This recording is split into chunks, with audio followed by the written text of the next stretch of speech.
We're roughly about one quarter of the way through the season. And for one team that everybody seemed to be picking to win their division, I'm going to give you a little bit of advice. And I'm going to quote the great Douglas Adams: Don't panic. This is Locked On MLB.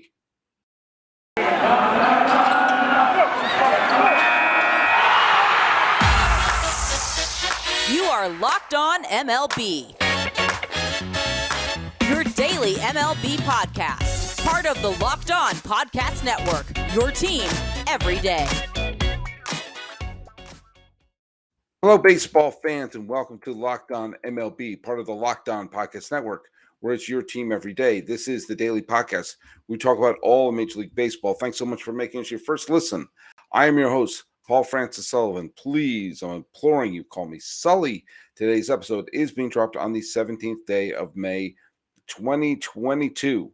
We're going to talk a little bit about a team that everybody thought was going to be a division winner that has had a very, very strange start to their season. And I think everyone has to take into account we're only a quarter of the way through the season, not even that. And some things, well, tend to correct themselves. I'm talking about the Chicago White Sox. This show is available wherever you get your podcast. Follow us on Twitter and Instagram at Locked On MLB Pod. Same handle for it. Those are Twitter and Instagram for them. Follow me on Twitter at Sully Baseball Podcast on Instagram. Let's take a quick little jump around the league, shall we? The New York Yankees continue their winning ways. Severino got another victory, and Josh Donaldson has played better than I thought he was going to, and it was a Yankee victory over the Baltimore Orioles 6-2. The Blue Jays, Kikuchi beat his old team. Flexen's not off to a very good start, and the Blue Jays topped the Seattle Mariners. The Marlins and Alcantara Alcantara got some run support. A 4-run second inning led the way, and the Marlins topped the Nats 8-2. The Rays lost the game to the Tigers, and it was in that game there was the final score there was 3-2, and in that game the Detroit Tigers got another hit from Cabrera, a home run from Scope, a home run from Castro, and 5 solid innings from a pitcher whom I never heard of until I was here, Alex Fado. He pitched quite well. I'm probably mispronouncing his name. That's how little I know about him. But the Tigers got that victory over the Rays. Hey, Xander Bogaerts got a huge home run. Trevor Story got a big home run. Someone pay Xander Bogaerts, please. The Red Sox doubled up the Houston Astros 6-3. You know, at one point, the Cubs had an 8-run lead in the first inning, and it was such an absurd start to the inning and to start to the game that Contreras, the DH for the Cubs, he's their leadoff hitter, and he hit a grand slam in the first inning. Now, think about what that means. He's the leadoff man, so he's the first batter to bat in the top of the first. And in that inning, he hit a grand slam, which means it came back around. It was a bludgeoning. The Pirates just won a game where they didn't get a hit. And there being no hit, I think in the 5th or 6th, doesn't matter. Miley allowed 1 hit over 7 innings. So for the last, and they wound up with 3 hits altogether. So for the last, they didn't play 90 because it was a home game. So for the last 17 innings, the Pirates have no runs and 3 hits. That's a bad offense. And it was up against the Cubs, who aren't exactly the Cubs of a couple of years ago. It's going to be a long year in Pittsburgh, isn't it? Hey, pitchers duel. Anderson, Peralta, 1-0 final. The Brewers over the Braves. Brewers are looking like they're going to be putting on the F-thrusters. Braves are struggling right now. Remember, they struggled last year, too, and they wound up having a parade. The Angels got some big hits, but Noah Syndergaard couldn't get out of the first. And the Rangers jumped all over them and hung on for a 7-4 victory. The Rockies and the Giants played a thriller, and in the end, it was the Giants who prevailed with a 7-6 victory over the Colorado Rockies. And the go-ahead run was driven in the ninth inning. In Yastrzemski hit a home run in Coors Field. Giants held on, and the Dodgers held on to a 5-4 victory. Gonsolin pitched well against Bumgarner, and the big game. The Twins and the A's played well. The Twins held on to a 3-1 victory there. The Mets and the Cardinals were rained out, and the Padres, who were in first place, did not play. The other game to bring up were the Chicago White Sox and the Kansas City Royals. I'll get to more of that game in a little bit. The White Sox won in 10 innings, 5-3, and it was a Luis Robert home run in the 10th inning that got the victory. There's a couple of the stories there. I will bring that up in the second segment. Hey, even though we're only one quarter of the way through the season, it does look like that the Yankees are as good as we could ever have imagined. And it looks like the Astros are about as good as you can imagine. And, if I'm baseball, and I'm not, I would really be doing everything in my power to poke the hornet's nest of the antagonism between Yankees and Astros fans. Yankee fans hate the Astros to the point where there were a couple Yankee fans I saw who seemed to be thrilled that the Astros lost the game late to Boston. Yankee fans thrilled at a Red Sox victory. Stop and think about what that means. Now, I asked one of them, "Are you happy the Red Sox won?" They said no, they'd be just as thrilled to see the Red Sox lose. But the idea of the Astros suffering any hardship is, much to the delight of Yankee fans, because their two best chances to go to the World Series in the last decade came at the expense of one Astros team that we knew was cheating, and one that probably was. The 2019 team was probably cheating. I mean, the lid had not been blown up of the cheating scandal at that point. And when teams cheat and succeed, they don't say, "Well, then let's stop." And, I'm thinking at this point, even though we're only about a quarter of the way through the season, you're starting to see that there's these two teams that are kind of eyeballing each other, saying, like, is it going to come down to us? Is it going to come down to the showdown? Now, there are other fine teams in the American League. Right now, Houston is in a virtual tie with the Angels. Even though the Angels lost today, they remain in a virtual tie. Now, the Mariners, maybe they'll sneak back. Maybe the Rangers will sneak into this. The A's are, there's 9 games out. They're probably not going to do piddly-poo. But the idea of this Astros team maybe having a showdown with the Yankees again in October should be the exact storyline that baseball should be pounding into people's heads. They did the Red Sox Yankee thing, and they constantly want to try to replicate that. And even though they played in the playoffs against each other last year, I think there's a lot more animosity for this current Yankee squad to Houston than to Boston, even though Boston eliminated the Yankees in 2018 and 2021. Build up that rivalry, poke the bear, make people feel like there's antagonism between those two franchises, because right now, they're both playing at an unbelievable level of baseball. Now, if it can't be the Red Sox and it can't be, I would like to see Seattle win. I've been making almost no bones about it that I would like to see the Angels go somewhere simply so we could have our major stars in the World Series. But the storylines of the Yankees and the Astros, kind of dual bad guys, is something that may be almost too intriguing to pass up. And it's a sort of storyline that baseball should be cultivating. These are two fan bases that don't like each other at all. And you get the sense the teams don't like each other either. When the trash talking happens from the front office, that's a positive thing for baseball. Storylines are what are going to get people into the game, not statistics. Okay, for some people will be, or maybe I'm just speaking personally, but I think that most of the time when people get into a sport, into a story, into something that they wouldn't normally get into, they're getting into the storyline and rooting for or against somebody. not for a stat, not for a sabermetric. There is bad blood between two of the best teams in baseball. And that is a recipe for fun and people following the game who would not normally be doing it.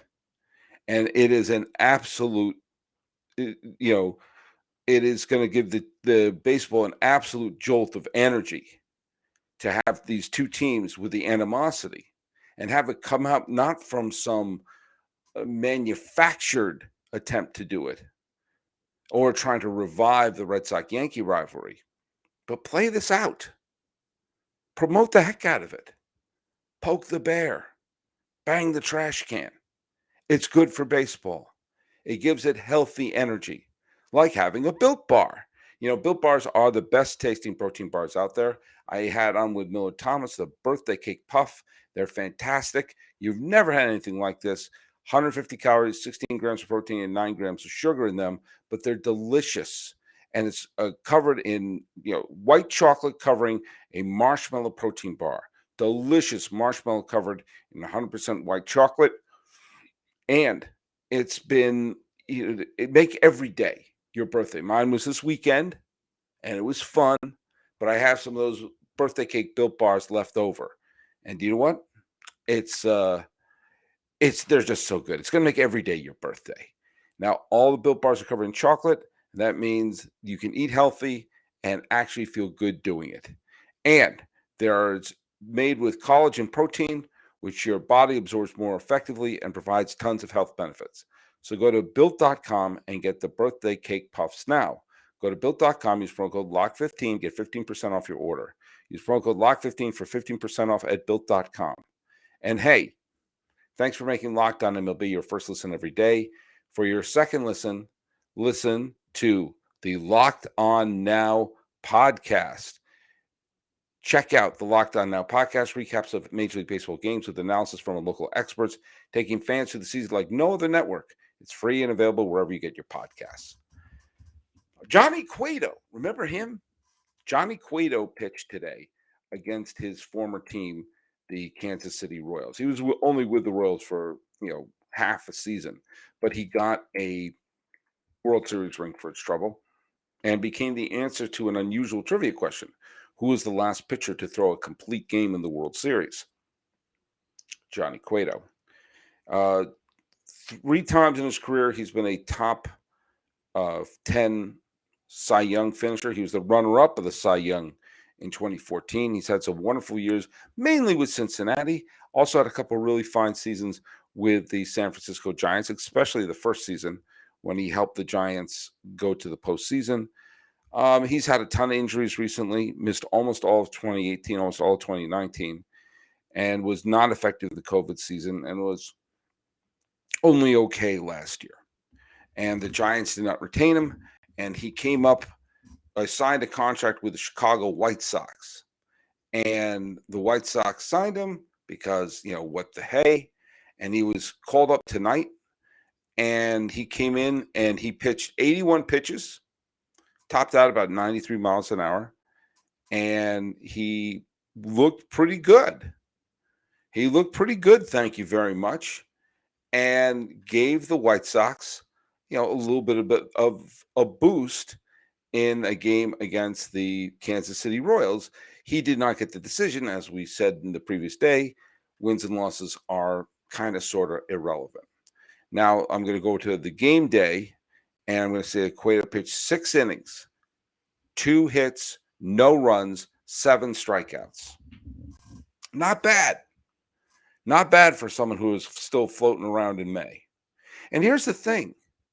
You're not going to ask for Johnny Cueto to be the Cy Young contender. He's not going to be.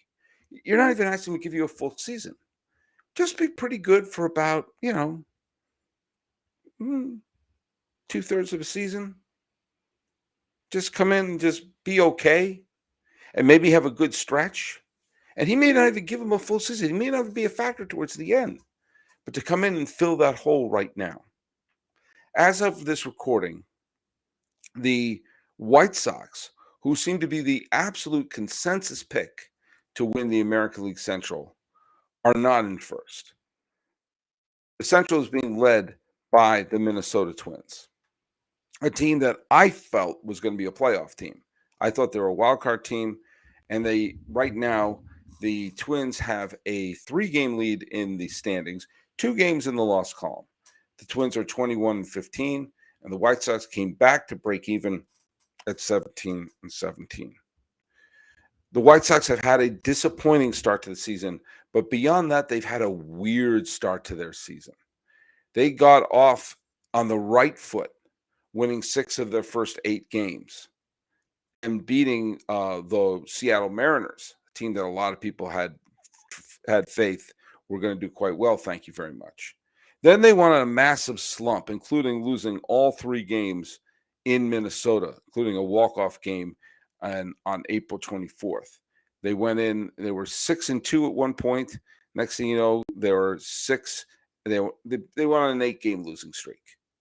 That's not good. And it's never the right time to go on an 8-game losing streak.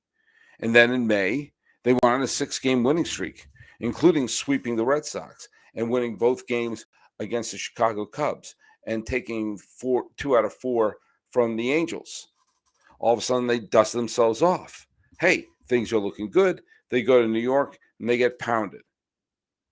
Now they actually wound up winning 1 game against the Yankees, but they played a 4-game series and lost 3 of them.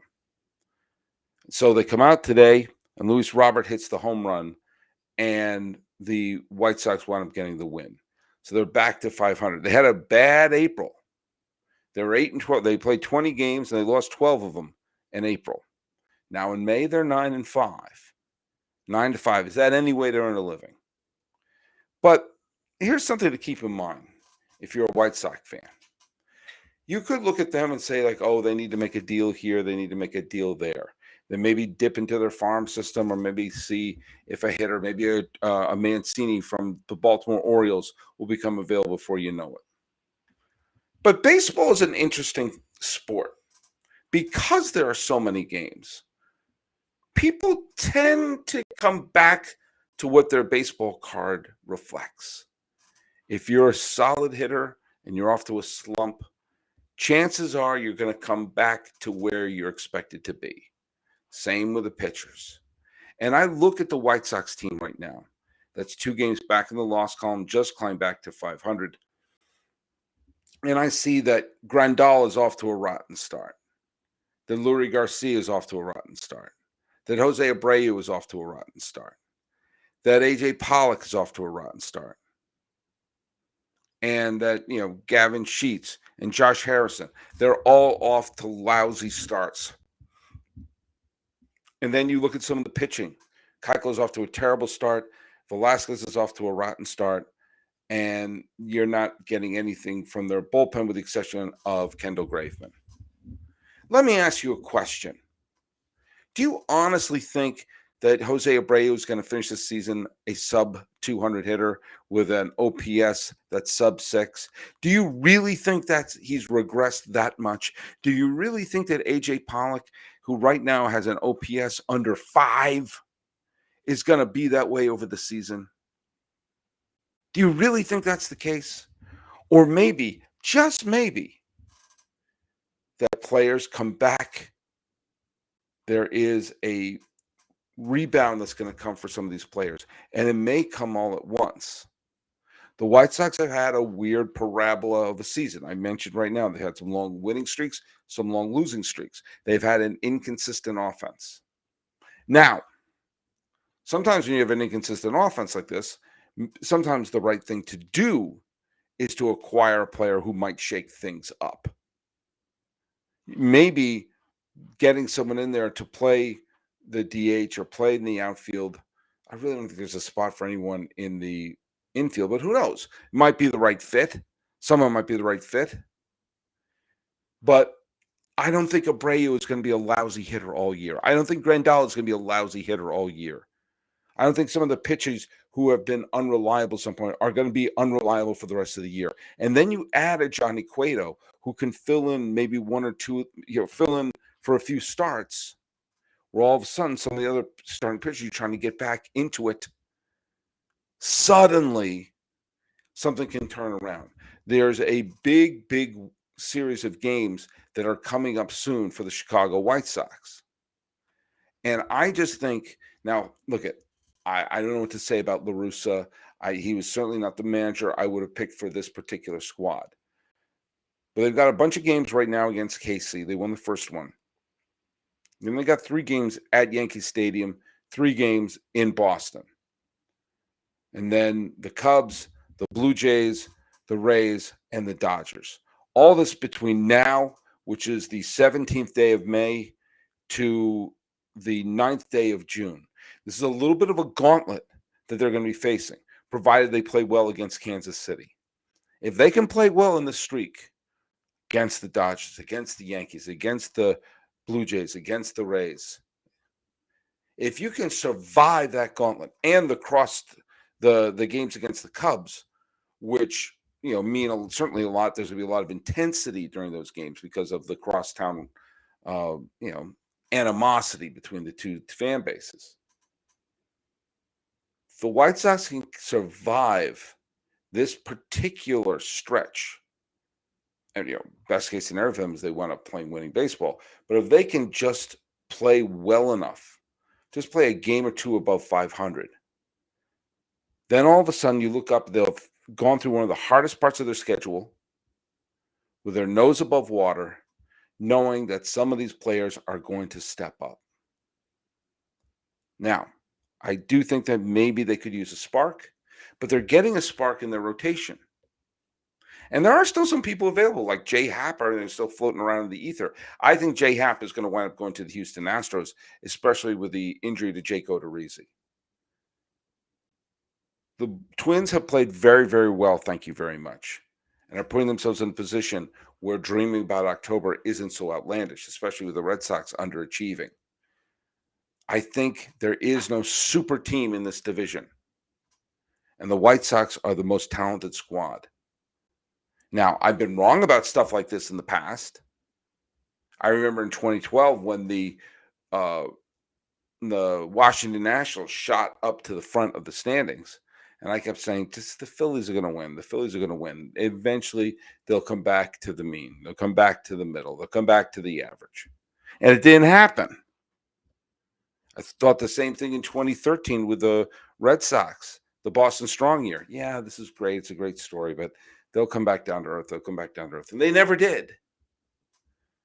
And sometimes there are teams that you expect to play very well. It just didn't work out. Things just did not click with this squad. I present to you the Padres and Mets of last year.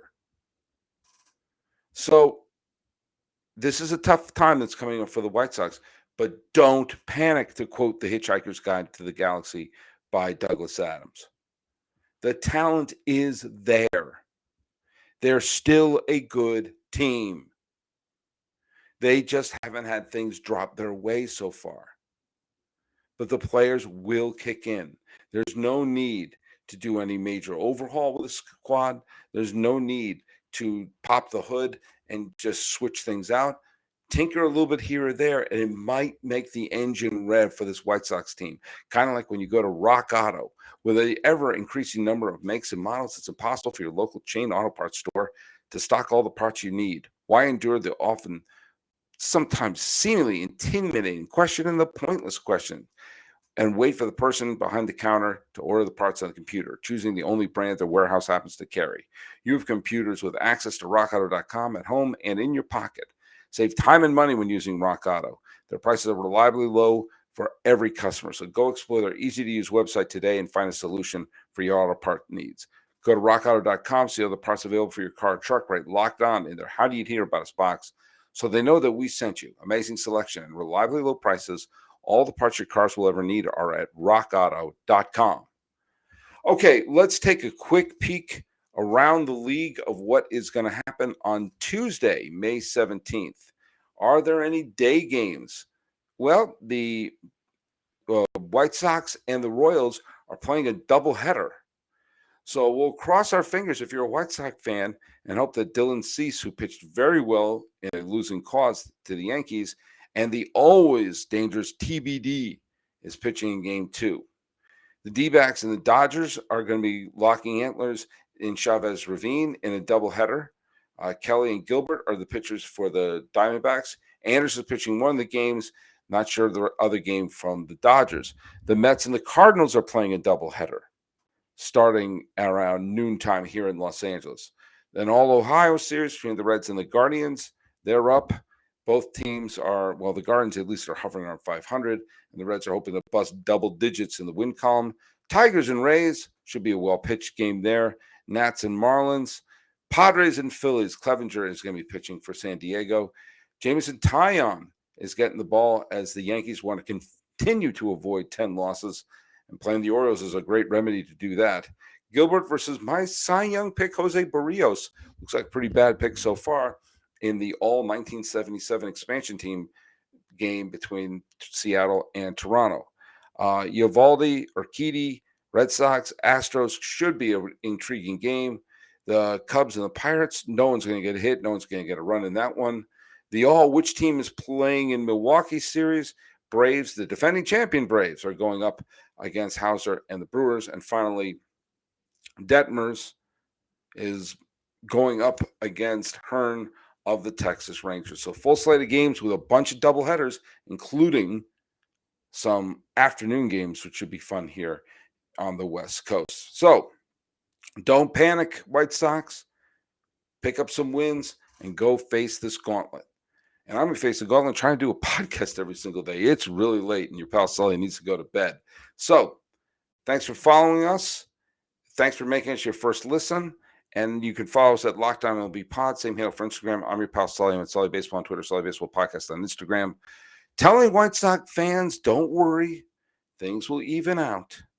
And hoping baseball realizes that bad blood sells. This is Locked On MLB for the 17th day of May, 2022. I'm your host, Paul Francis Sullivan. Please call me Sully.